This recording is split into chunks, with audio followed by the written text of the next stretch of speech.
आज की तेज तर्रार दुनिया में हर किसी के अपने अपने सपने हैं। इसमें आप शॉर्ट टर्म या लॉन्ग टर्म गोल को जोड़ सकते हैं। शॉर्ट टर्म गोल जैसे एग्जाम में अच्छी मार्क्स लाना, एक अच्छी जॉब या बिजनेस सेट करना हो सकता है। और लॉन्ग टर्म गोल में एक गाड़ी लेने से लेकर एक घर खरीदना भी हो सकता है। कुछ भी हासिल करने में अलग अलग तरीके की मेहनत और फोकस माइंड की जरूरत होती है। और यही सबसे इम्पोर्टेंट बात है, हम अपनी लाइफ में इन गोल्स को अक्सर एक ही चीज की कमी की वजह से हासिल नहीं कर पाते, वो है फोकस। ज्यादातर लोग को पता ही नहीं होता है कि किसी गोल को अचीव करने के लिए अपनी प्लानिंग किस तरह से करें और अपनी टारगेट को कंप्लीट करने के लिए कितना एफर्ट्स लगाएं।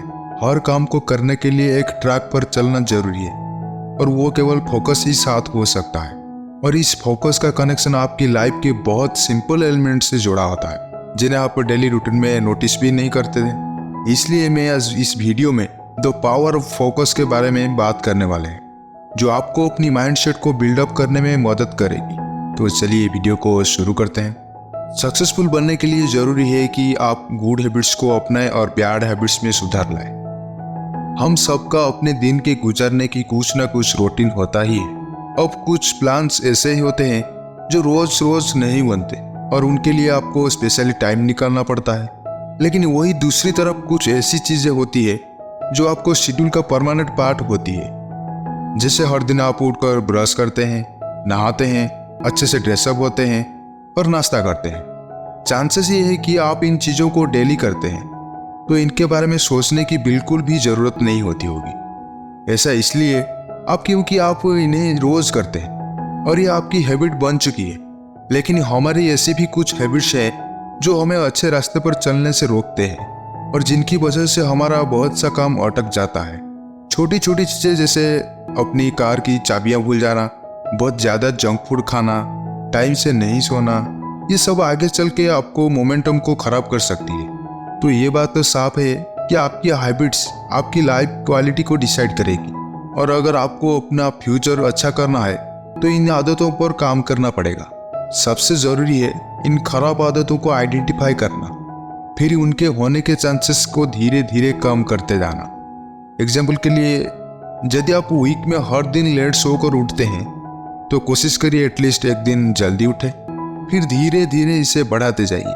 फिर नेक्स्ट स्टेप आता है उनके होने के ट्रिगर्स को पहचानना कि आखिर आप उन बैड हैबिट्स को परफॉर्म क्यों करते हैं। जैसे लेट सोकर उठने की क्या वजह, कहीं आपका देर तक मोबाइल चलाना तो नहीं।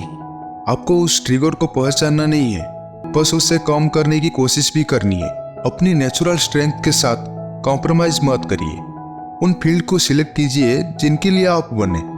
हर कोई चाहता है कि लोग उनके बारे में बात करें और नाम को जाने, लेकिन आप ही सोचिए कि आप किसी ऐसी चीज के लिए जाने जा सकते हैं जो आपको आते ही नहीं।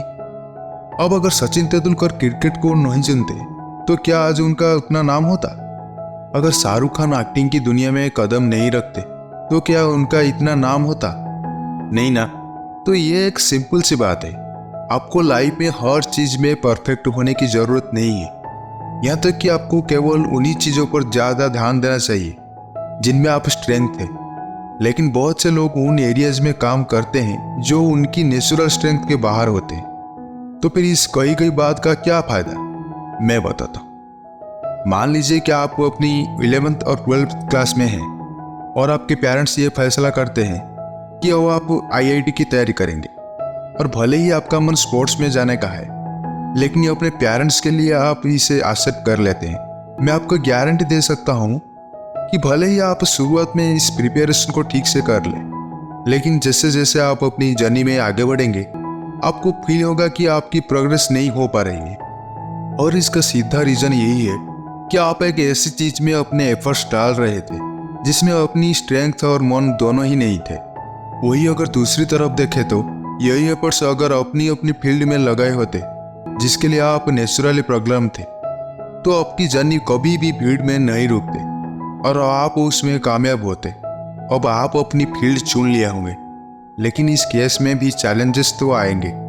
अक्सर लोगों के मन में सवाल आता है कि आखिरकार हम अपने काम को कैसे मैनेज करें और उस टास्क को कैसे ढूंढें जिसको सबसे ज्यादा प्रायोरिटी देनी चाहिए। इसका एक आसान सा तरीका, जब भी आपको अपनी प्रायोरिटी की ढूंढने में दिक्कत आ रही है तो आपको खुद से सवाल पूछिए और इनमें से किसी एक आंसर को चुनना चाहिए।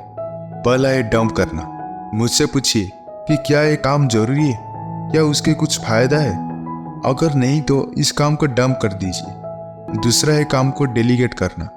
अगर आपको लगता है कि ये काम को कोई और इंसान बेहतर तरीके से कर सकता है तो अच्छा होगा कि आप उसे ये काम पास कर दे। इसी टेक्निक को डेलीगेट करना कहते हैं। तीसरा है काम को डिफर्ड करना। खुद से पूछिए कि क्या ये टास्क अर्जेंट है, और अगर नहीं तो क्या उसे कुछ टाइम आगे शिफ्ट किया जा सकता है। अगर हाँ तो ऐसा कीजिए।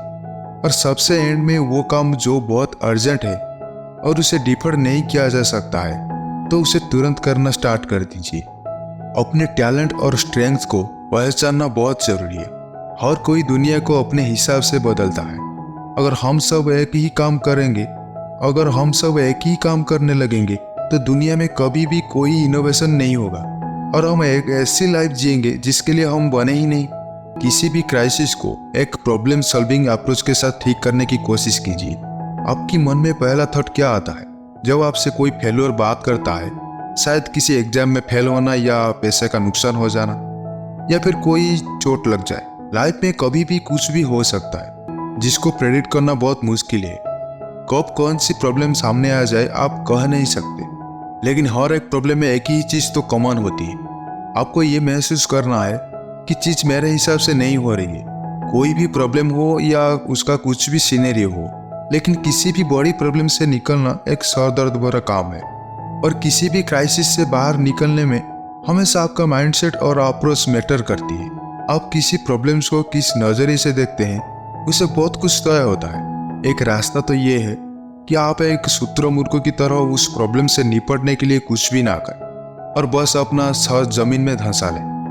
या फिर दूसरा रास्ता ये है कि आप अपने इमोशन को कंट्रोल करें और उस प्रॉब्लम को सॉल्व करने के लिए एक तरीका ढूंढें। अगर आपके अंदर एक प्रॉब्लम सॉल्विंग अप्रोच होगी तो आप लाइफ में किसी भी क्राइसिस से निपट लेंगे। लेकिन इसमें एक बात और भी है, हर प्रॉब्लम चुटकी बजाकर ठीक नहीं हो जाती। हर प्रॉब्लम का अपना एक यूनिक सॉल्यूशन होता है और कभी कभी उस तक पहुंचने में काफी टाइम भी लग सकता है। जरूरी ये है कि आप उस निपटने का एक प्रोसेस तैयार करें और उसके एग्जीक्यूशन पर ध्यान दें। आगे से जब भी आप किसी प्रॉब्लम में हो तो खुद से सवाल पूछिए और उनका आंसर नोट करिए। इसके बाद आपको खुद समझ आ जाएगा कि इसे ठीक करने के लिए आपको क्या स्टेप लेनी है। फ्यूचर में सक्सेस के लिए अच्छे रिलेशनशिप्स मेंटेन करना एक हेल्पफुल प्रोसेस हो सकता है।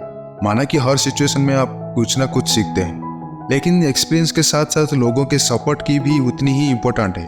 आप किसी बिजनेस को सेटअप करने के बाद उसे केवल प्रॉफिट जनरेट कर सकते हैं, लेकिन अगर आप किसी एक के साथ अच्छा बॉन्ड बना लेते हैं तो वो आपके लिए और भी ज्यादा नए मौके बना कर दे सकता है। सही जगह पर सही सवाल पूछने से आप अपनी सक्सेस के चांसेस को काफी बढ़ा सकते हैं। लाइफ में कई बार ऐसे मौके आते हैं जब हमारे पास एक चॉइस होती है, या तो चुपचाप एक कोने में बैठ जाओ या फिर हिम्मत करके सवाल करो।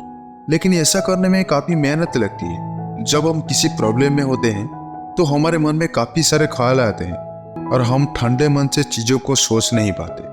इसी वजह से हम सही जगह पर सही चीज के बारे में सवाल पूछने से रह जाते हैं। बहुत से टाइम आप अपॉर्चुनिटी को इसलिए मिस कर सकते हैं क्योंकि आप उसके बारे में सवाल नहीं करते। सोचिए, आपको कितना सारा पोटेंशियल केवल आपके इंटेंट की वजह से वेस्ट हो रहा है। जब आप किसी वजह से सवाल पूछने से बचेंगे तो आप उस अपॉर्चुनिटी के बारे में कैसे और जान सकेंगे। इसलिए जरूरी है कि थोड़ा बोल्ड बने और सवाल करना शुरू करें। और ये सब बिजनेस फील्ड में भी काम करता है। लाइफ में अपने पोटेंशियल को हासिल करने के लिए आपको अपने एक्शन को सही डायरेक्शन में लगाना सीखना होगा। अगर आप अपने नेचुरल टैलेंट और अच्छी हैबिट्स पर फोकस कर लेते हैं तो आप अपनी लाइफ को एक प्रॉपर प्रोडक्टिव ट्रैक पर ला सकते हैं। उम्मीद है कि आज की इस वीडियो आपको अच्छा लगा होगा। वीडियो अच्छा लगा तो वीडियो को लाइक और चैनल को सब्सक्राइब जरूर करना। मिलते हैं अगले वीडियो में, तब तक के लिए बाय बाय।